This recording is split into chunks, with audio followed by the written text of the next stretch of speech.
PayPal just announced it is cutting jobs to save $1.5 billion. The reason they gave is artificial intelligence. They are not the only ones. Here is the list, and the pattern every working person needs to see. PayPal's official announcement used specific language, AI-led turnaround. Not layoffs. AI-led turnaround. That word choice matters. Companies are no longer hiding the reason for job cuts. They are advertising it. Because investors reward it. Stock prices move up when companies announce AI-driven savings. So the incentive is to say it louder, not quieter. This is not one company making a risky bet. This is a simultaneous wave across financial services, pharma, social media, and technology, all restructuring around AI at the same time in 2026. The people watching this happen are the workers in those industries. The people pretending not to see it will be most surprised when it reaches their desk. PayPal is saving $1.5 billion. Where does that money come from? It comes from job cuts plus AI automation replacing the work those jobs used to do. The roles most affected are exactly what you would expect. Fraud detection, AI systems now flag suspicious transactions faster, at scale, without salaries or sick days. Customer service, 350 million users, mostly handled by AI now without a human in the loop.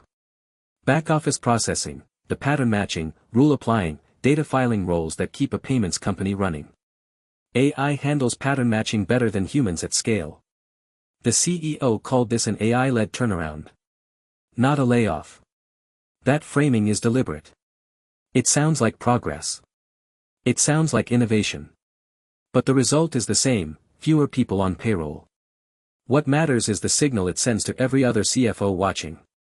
If PayPal saves $1.5 billion openly and the stock holds, and it did, then every other boardroom is running the same calculation right now. Here is why PayPal matters. Not because it is unique. Because it is one entry on a very long list. JPMorgan Chase. $19.8 billion AI budget in 2026. 2,000 staff working on AI. AI systems scanning $10 trillion in daily transactions. $2.5 billion in measurable value already generated. JPMorgan is not experimenting. They are industrializing. Novo Nordisk. The entire pharma company moving on to OpenAI by end of 2026. The CEO said supercharge scientists, but also acknowledged AI will curb future hiring growth. Curb future hiring growth. That means jobs that would have existed will not exist because AI will do that work instead.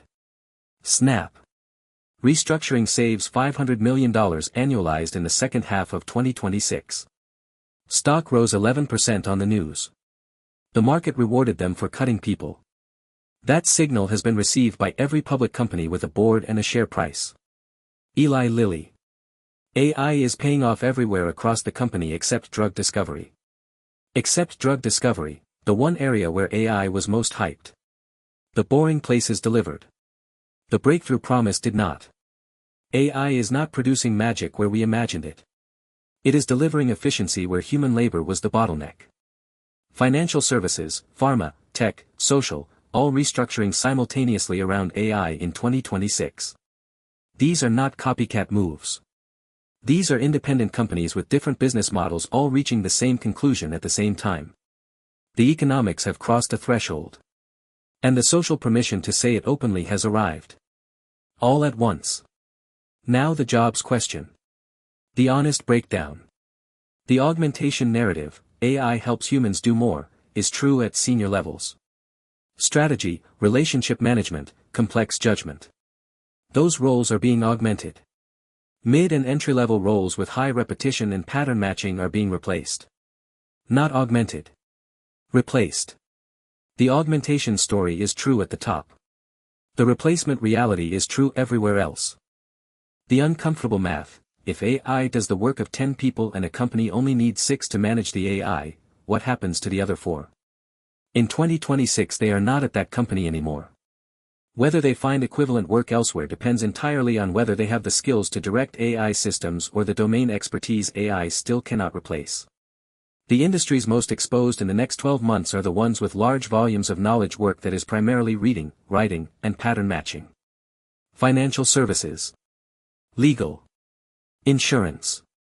Healthcare administration. Media. Junior and mid-level software development. The skills protecting workers right now inside AI-first companies are not primarily coding. They are the ability to direct AI towards specific business outcomes. The ability to evaluate AI output critically, to know when it is wrong and why. Deep domain expertise that gives you judgment the AI does not have. And the ability to operate at higher abstraction, thinking about systems, not tasks. For concrete things to do. Right now, not eventually. Ask one question about your role: is my job mostly reading, writing, and pattern matching? If yes, you have high AI exposure. That is a diagnosis, not a death sentence. It tells you what to do next. Pick one repetitive task you do this week. A report. A category of emails. An analysis you run regularly. Find the AI tool built for that task in your industry. Spend 2 hours learning it. Use it. Report the productivity gain to your manager. You are not just saving time. You are demonstrating you are on the right side of this shift.